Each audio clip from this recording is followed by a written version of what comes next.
Hi hello friends, welcome back to new video. ಕಾಲೆಳೆದವರು ನನ್ನ ಬೆನ್ನ ಹಿಂದೆ, ನಾನು ನಿಮ್ಮ ಮುಂದೆ. ಚಿಕ್ಕಣ್ಣಗೆ ಡಿಮಾಂಡ್ ಅಪೋ ಡಿಮಾಂಡು.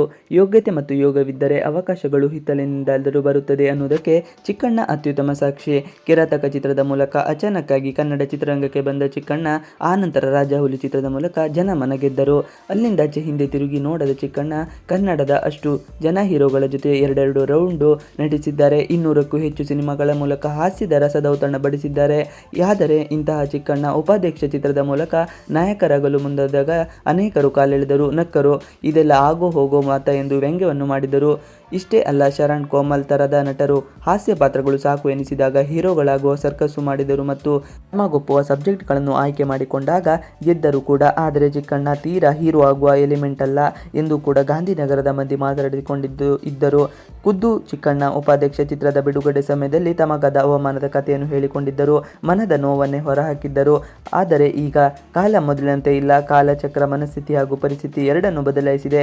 ಉಪಾಧ್ಯಕ್ಷ ಚಿತ್ರದ ಗೆಲುವು ಕಾಲೆಳೆದು ಅಂದು ನಕ್ಕವರಿಗೆ ಉತ್ತರವನ್ನು ಕೊಟ್ಟಿದೆ. ಹೀಗಾಗಿಯೇ ನಿರಾಳವಾಗಿರೋ ಚಿಕ್ಕಣ್ಣ ಅವತ್ತು ಕೇಕೆ ಹಾಕಿದವರಿಗೆ ಇವತ್ತು ಮಾತಿನಲ್ಲಿಯೇ ತಿವಿದಿದ್ದಾರೆ.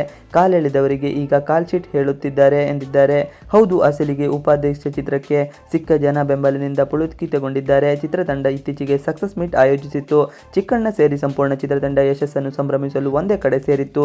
ಇದೇ ಸಮಯದಲ್ಲಿ ಮಾತನಾಡಿದ ಚಿಕ್ಕಣ್ಣ, ನಾನು ನಾಯಕನಾಗುತ್ತಿದ್ದೇನೆ ಎಂದಾಗ ಕಾಲೆಳೆದವರೇ ಜಾಸ್ತಿ. ಆದರೆ ಈಗ ಅವರೇ ನನ್ನ ಕಾಲ್ ಶೀಟ್ ಕೇಳುತ್ತಿದ್ದಾರೆ. ಕರ್ನಾಟಕದ ಜನ ನಮ್ಮ ಸಿನಿಮಾವನ್ನು ಗೆಲ್ಲಿಸಿದ್ದಾರೆ. ಅವರಿಂದ ಇಲ್ಲಿವರೆಗೆ ಶರಣು.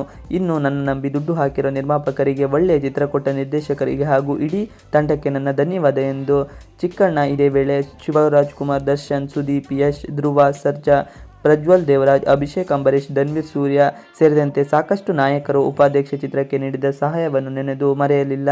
ಇನ್ನು ಉಪಾಧ್ಯಕ್ಷ ಚಿತ್ರದ ಗೆಲುವು ಚಿತ್ರದ ಕಥಾನಾಯಕಿ ಮಲೈಕಾಗೂ ತುಂಬಾನೇ ವಿಶೇಷ.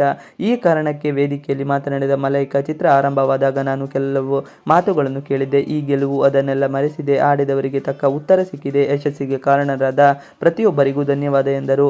ಮಿಕ್ಕಂತೆ ಚಿತ್ರಕ್ಕೆ ಬಂಡವಾಳ ಹೂಡಿರುವ ಉಮಾಪತಿ ಶ್ರೀನಿವಾಸ್, ಅವರ ಪತ್ನಿ ಸ್ಮಿತಾ ಹಾಗೂ ಚಿತ್ರದ ನಿರ್ದೇಶಕ ಅನಿಲ್ ಕುಮಾರ್ ಅವರ ಸಂಭ್ರಮಕ್ಕೆ ಪಾರವೇ ಇರಲಿಲ್ಲ. ಒಟ್ಟಿನಲ್ಲಿ ಮೊನ್ನೆಯವರೆಗೆ ಕಾಮಿಡಿ ಸ್ಟಾರ್ ಆಗಿದ್ದ ಚಿಕ್ಕಣ್ಣ ಈಗ ಉಪಾಧ್ಯಕ್ಷ ಚಿತ್ರದ ಮೂಲಕ ನಾಯಕರಾಗಿಯೂ ಗೆದ್ದಿದ್ದಾರೆ. ಯಶಸ್ಸನ್ನು ಚಿಕ್ಕಣ್ಣ ಮುಂದೆ ಹೇಗೆ ಕಾಪಾಡಿಕೊಂಡು ಹೋಗ್ತಾರೆ ಅನ್ನೋದನ್ನು ಈಗ ಕಾದು ನೋಡಬೇಕಾಗಿದೆ. ನಾಯಕನಾದ ಚಿಕ್ಕಣ್ಣ ಕಾಮಿಡಿಯನ್ ಆಗಿ ಬೇರೆ ಚಿತ್ರದಲ್ಲಿ ನಟಿಸುತ್ತಾರೆ ಇಲ್ಲವೇ ಎಂಬ ಪ್ರಶ್ನೆ ಅನೇಕರ ತಲೆಯಲ್ಲಿ ಗಿರಕಿ ಹೊಡೆಯುತ್ತಿದೆ. ಇವಿಷ್ಟು ಇವತ್ತಿನ ವಿಡಿಯೋ. ಈ ವಿಡಿಯೋ ಇಷ್ಟವಾದರೆ ಪ್ಲೀಸ್ ಲೈಕ್, ಶೇರ್, ಸಬ್ಸ್ಕ್ರೈಬ್ ಮಾಡಿ. Thanks for watching video.